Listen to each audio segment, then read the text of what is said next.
Nouvelle partie dans le livre d'Isaïe, l'oracle contre les nations, qui va nous emmener des chapitres 13 jusqu'au chapitre 23 pour terminer par un final grandiose qu'on appelle l'Apocalypse d'Isaïe, chapitres 24 à 27.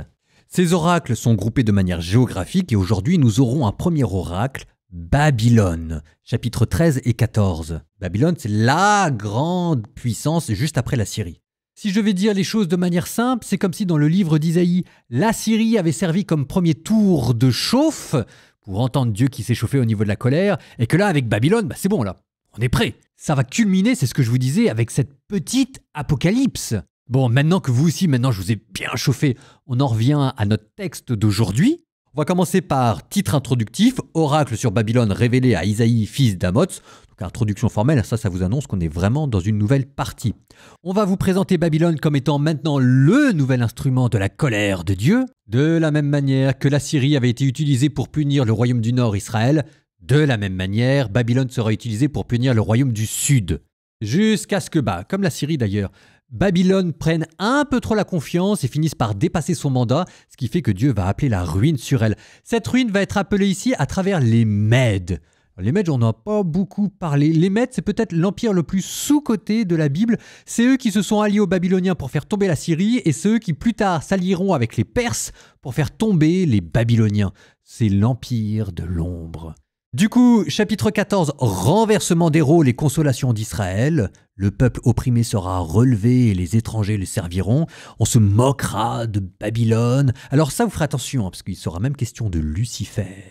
Verset 12, l'astre tombé du ciel. Allez, on est parti. Isaïe, chapitre 13 et 14.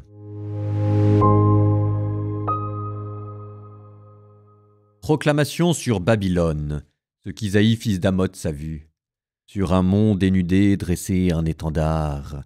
Élevez la voix, faites signe de la main, qu'ils entrent par la porte des nobles. Moi, je commande à qui m'est consacré. J'ai convoqué les guerriers de ma colère, les passionnés de mon honneur. Voix qui gronde sur les montagnes, comme d'un peuple immense, voix et vacarme de royaumes, de nations rassemblées. Le Seigneur de l'univers inspecte les troupes de combat. D'une terre lointaine, des extrémités du ciel, ils viennent. Le Seigneur est les instruments de son indignation pour ravager toute la terre. Hurlez, car le jour du Seigneur est proche. Il vient envoyé par le puissant comme une dévastation. C'est pourquoi toute main défaille. Le cœur manque à tout mortel. Ils sont épouvantés. Spasmes et souffrances les saisissent. Ils se tordent de douleur comme la femme qui accouche. Ils se regardent l'un et l'autre avec stupeur, le visage en feu. Voici venir, implacable, le jour du Seigneur, la fureur et l'ardente colère, pour faire de la terre un lieu désolé, pour en supprimer les pécheurs. Les étoiles du ciel et ses constellations ne brilleront plus de leur lumière. Le soleil, dès son lever, s'obscurcira et la lune ne donnera plus sa clarté. Je châtierai le monde pour sa méchanceté et les impies pour leurs fautes. Je mettrai fin à l'orgueil des insolents et rabattrai l'arrogance des tyrans. Je rendrai les mortels plus rares que leur faim, les humains plus rares que l'or d'Ophir. Et c'est pourquoi j'ébranlerai les cieux et la terre tremblera sur ses bases, dans la fureur du Seigneur de l'univers, au jour de son ardente colère. Alors, comme une gazelle pourchassée, comme un troupeau que nul ne rassemble, chacun se tournera vers son peuple, chacun fuira vers son propre pays, tous ceux qu'on trouvera seront transpercés, tous ceux qu'on prendra tomberont par l'épée, et leurs petits-enfants seront écrasés sur leurs yeux, leurs maisons pillées et leurs femmes violées. Voici que j'excite contre eux les Mèdes, qui n'estiment pas l'argent et n'aiment pas l'or, mais leurs arcs qui abattent les jeunes gens. Ils n'ont pas de compassion pour les nouveau-nés, aucun regard de pitié pour les enfants. Alors, Babylone, la perle des royaumes, l'orgueilleuse parure des Chaldéens, subira le bouleversement infligé par Dieu à Sodome et à Gomorrhe. Elle sera inhabitée à jamais. Nul âge en âge n'y demeurera. L'Arabe n'y dressera plus sa tente. Les bergers n'y feront plus reposer leurs troupeaux, Mais les chats sauvages y auront leur gré, les hiboux rempliront les maisons, les autruches auront là leur demeure et les boucs y danseront. Les hyènes hurleront dans ces châteaux et les chacals dans ces palais d'agrément. Son temps est proche et ses jours ne tarderont pas. Oui, le Seigneur aura de la tendresse pour Jacob. Il choisira encore Israël. Il installera les siens sur leur terre, où des immigrés se joindront à eux et s'uniront à la maison de Jacob. Des peuples étrangers viendront les prendre pour les ramener chez eux. Sur la terre du Seigneur, la maison d'Israël s'attribuera ses peuples comme serviteurs et comme servantes.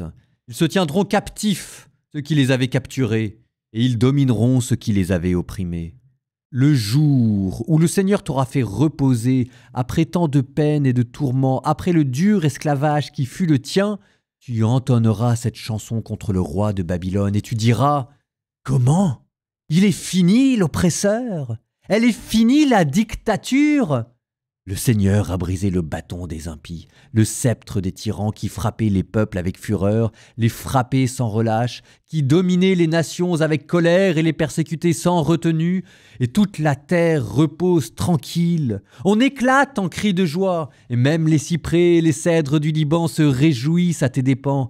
Depuis que tu es tombé, plus personne ne monte pour nous abattre. Les tréfonds des enfers s'agitent pour toi à l'annonce de ta venue. Pour toi, il réveille les ombres, tous les grands de la terre. Il fait lever de leur trône tous les rois des nations. Et tous, ils prennent la parole et te disent « Toi aussi, comme nous, te voilà sans force, devenu pareil à nous. Elle est jetée aux enfers, ta majesté, avec la musique de tes harpes. Et tu as pour couche la vermine et des vers pour te couvrir. » Comment tu es tombé du ciel, astre brillant, fils de l'aurore? Tu es renversé à terre, toi qui faisais ployer les nations, toi qui te disais « J'escaladerai les cieux plus haut que les étoiles de Dieu, j'élèverai mon trône, j'irai siéger à la montagne de l'assemblée des dieux, au plus haut du mont Saphon. J'escaladerai les hauteurs des nuages et je serai semblable au Très-Haut. Mais te voilà jeté aux enfers. » Au plus profond de l'abîme, ceux qui te voient te dévisagent. Ils s'interrogent sur toi.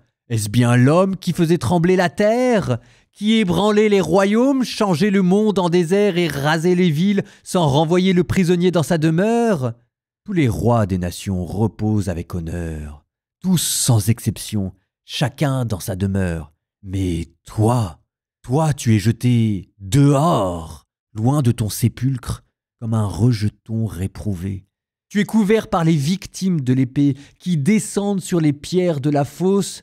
Tu es comme un cadavre qu'on piétine. Tu ne les rejoindras pas dans la tombe, car tu as ruiné ton pays, assassiné ton peuple. Plus jamais on n'évoquera l'engeance des méchants. Préparez pour les fils un lieu d'exécution à cause de la faute de leur père, de peur qu'ils ne se relèvent pour conquérir la terre et couvrir de villes la face du monde. Je me lèverai contre eux, oracle du Seigneur de l'univers. De Babylone, je retrancherai et le nom et le reste, et la lignée et la postérité, oracle du Seigneur. J'en ferai le domaine du hérisson, un marécage.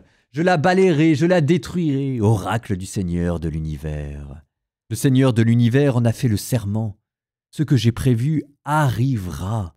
Ce que j'ai décidé s'accomplira. Sur ma terre, je briserai Assour. Je le piétinerai sur mes montagnes. Son joug sera écarté de la nuque des miens et le fardeau écarté de leurs épaules. C'est la décision prise contre toute la terre. C'est la main étendue contre toutes les nations. Le Seigneur de l'univers l'a décidé. Qui donc l'arrêterait? Et sa main étendue, qui la détournerait? L'année de la mort du roi Akaz, il y eut cette proclamation. Ne te réjouis pas, Philistie tout entière, si le bâton qui te frappait est brisé, de la racine du serpent va sortir une vipère, et son fruit sera un dragon ailé. Les premiers-nés des faibles auront un pâturage, les malheureux reposeront en confiance, mais ta race, je la ferai mourir de faim, et ce qui restera de toi, je le tuerai. Hurle, porte de la ville, Citadelle pousse des cris, tremble Philistie tout entière. C'est du nord qu'arrive une fumée. Ce sont des troupes sans déserteurs. Que répondre aux envoyés de cette nation? Ceci, le Seigneur a fondé Sion, en elle se réfugient les pauvres de son peuple.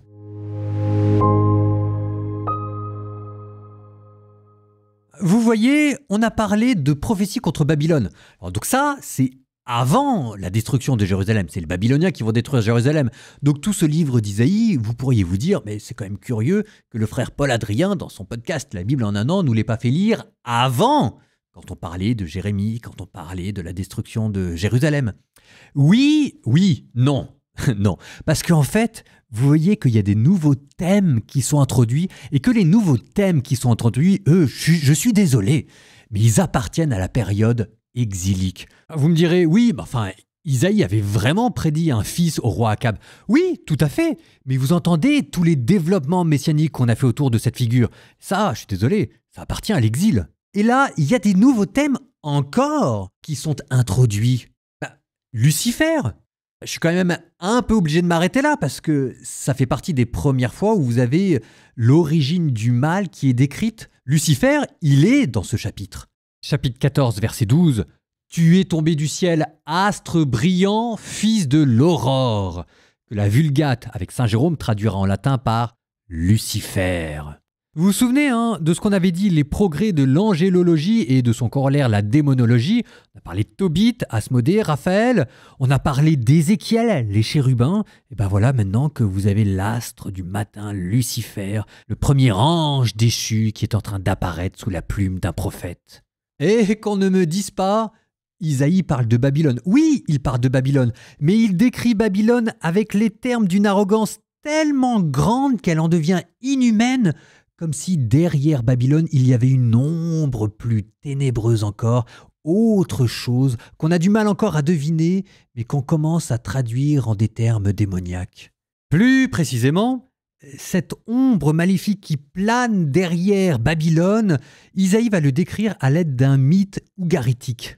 Les notes de bas de page disent: dans les textes ougaritiques, le dieu Attar, concurrent de Baal, est assimilé à la planète Vénus, l'astre du matin, divinisée, la première étoile du matin, qui voudrait supplanter le soleil, mais qui disparaît dès que celui-ci se lève. Attar subit alors une chute incomparable à celle de l'astre brillant dont Isaïe fait mention. Et bien c'est comme ça que vous avez Isaïe qui est en train de subvertir un mythe mésopotamien pour commencer à décrire la chute d'un premier ange, d'un monstre d'orgueil. Quand même, toi qui disais « j'escaladerai les cieux, plus haut que les étoiles de Dieu, plus haut que les anges, j'élèverai mon trône, j'irai siéger à la montagne de l'assemblée des dieux, mais te voilà jeté aux enfers, au plus profond de l'abîme. » Et oui, en guise de prière, je vous propose, je vais vous donner le plus ancien exorcisme chrétien connu, le plus simple, le plus efficace. C'est une seule phrase qui vous vient du dernier psaume de la Bible. « Que tout esprit loue le Seigneur. » Donc, si vous êtes attaqué par le diable, tentation, obsession, tout ce que vous voulez, redites simplement cette phrase. Que tout esprit loue le Seigneur. C'est un exorcisme que vous pouvez faire, c'est le plus simple, le plus efficace. Je vous jure, ça fait 10 miracles. Moi, je l'ai utilisé, ça m'a sauvé la vie, mais je ne sais pas combien de fois. Que tout esprit loue le Seigneur.